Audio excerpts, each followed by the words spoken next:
कि उनके गार्जियन के खाते में 1200 रुपए जा चुके हैं। इसको हम छुपा नहीं पाएंगे, ना कि गार्जियन छुपा पाएंगे। सबका डिटेल पोर्टल पे शो कर रहा है।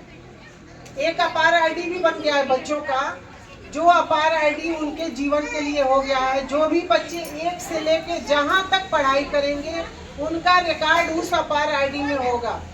अगर जो उनकी सर्विस लग जाती है तो वो अपार आईडी खोल के वेरिफिकेशन कर लेंगे जहां भी पोस्टिंग होगी उनकी, और कहीं भी वो जाएंगे काम करने के लिए तो वो अपार आईडी खोल के अपना वो जांच कर लेंगे कि ये बच्चा कहाँ से कहाँ तक पढ़ा है और कितना नंबर किया है। अगर जो वो अपना सर्टिफिकेट बदल देता है देने के बाद, तो अपार आईडी नहीं ना बदलेगा, पोर्टल पूरा शो कर रहा है। अब ऐसा नहीं है। आप लोग अपने बच्चों का नाम सरकारी स्कूलों में लिखवाएं और उनकी पढ़ाई के ऊपर थोड़ा ध्यान दें। टीचर जो पढ़ाते हैं, ऐसा नहीं है कि टीचर नहीं पढ़ाते हैं, सारे टीचर हमारे मेहनत करते हैं। अगर कहीं कमी बच्चों में आती है तो आप गार्जियन से अनुरोध है कि आप विद्यालय आएं और बताएं क्या प्रॉब्लम है, कहाँ कठिनाई है, कैसे नहीं समझाया गया। उसके टीचर को जो भी घंटी है उसके टीचर को बैठा के बताया जाएगा। लेकिन आप लोग हर मीटिंग में आए, इतना ध्यान रखें कि हर महीने के प्रथम बुधवार को प्रबंध समिति की मासिक बैठक होती है। इसके लिए प्रबंध समिति के सदस्यों को बहुत सारी जिम्मेदारियां भी दी गई हैं।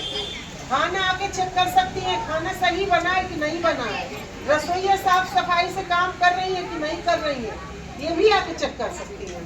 उसके लिए माँ समूह का गठन हुआ था, 6 महिलाओं का, 5 महिलाओं का कि 6 महिलाओं का, कि वो प्रतिदिन जिसका टर्न होगा वो आएंगी, खाना चखेंगी और बताएंगी खाना कैसा बना है। कोई कमी होती है तो उसको बताएं, खाना सही नहीं बना है, रसोइया गंदे से बना रही हैं, काम अच्छा से नहीं कर रही हैं, ताकि इससे क्या होता है मुझे भी सीख मिलेगा कि हाँ मेरे में भी कमी है। हम रसोइयों को बताएंगे कि नहीं ऐसे काम नहीं करिए, ऐसे करिए। स्टाफ अगर जो हमारे वो करते हैं तो आप आए बताएं। मैं उनसे कहूंगी कि नहीं बच्चों को देखिए, बच्चों की भविष्य ही हमारा बनाना हमारा कर्तव्य है।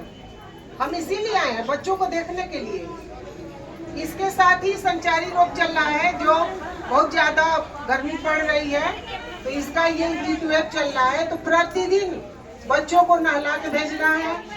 और जैसे चिकन पॉक्स वगैरह आजकल चल रहे हैं, तो जिसको जिन बच्चों को अगर जो चिकन पॉक्स निकला है, जैसे उसको जैसे आप लोग माता दाई कहती हैं लोग, तो उन बच्चों को घर पे रोक लीजिए और बता दीजिए कि बच्चे का चेचक निकला है तो नहीं गया है, ठीक है। जब तक वो सही नहीं हो जाता है तब तक विद्यालय में न भेजें। और एक गठन और किया गया है हमारे वहाँ बिना मंच का, जो बच्चियों को बताया जाता है आत्मरक्षा के बारे में।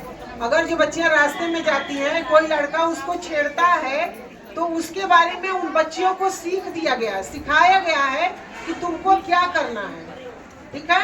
अगर जो मान लीजिए कि अकेले वो बच्ची पड़ जाती है तो अपना उसको हेल्प करना है ना, अपनी बचाव करनी है उसकी, तो उसको बताया जाता है बच्चियों को कि कैसे तुम अपना बचाव करोगी।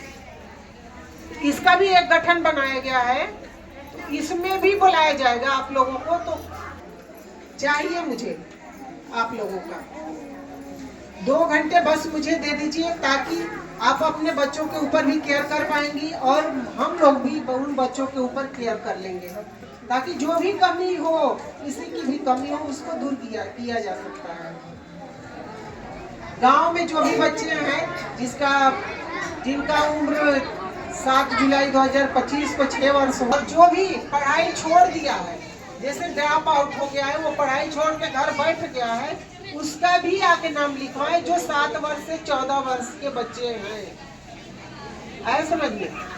एक बार अपने अध्यक्ष जी और ग्राम प्रधान से अनुरोध करेंगे कि एक बार हमारे साथ आप लोग भी गांव में चले, ताकि हम सभी लोग जब साथ रहेंगे, हमारे टीचर भी रहेंगे, आप सभी लोग रहेंगे लोग, तो गांव के अभिभावकों के ऊपर इसका प्रभाव पड़ेगा कि कितने लोग जागरूक हैं बच्चों के प्रति। हमारे टीचर हम 3-4 लोग बहुत दौड़ते हैं, मतलब इन बच्चों के लिए मैं क्या क्या नहीं करती हूँ।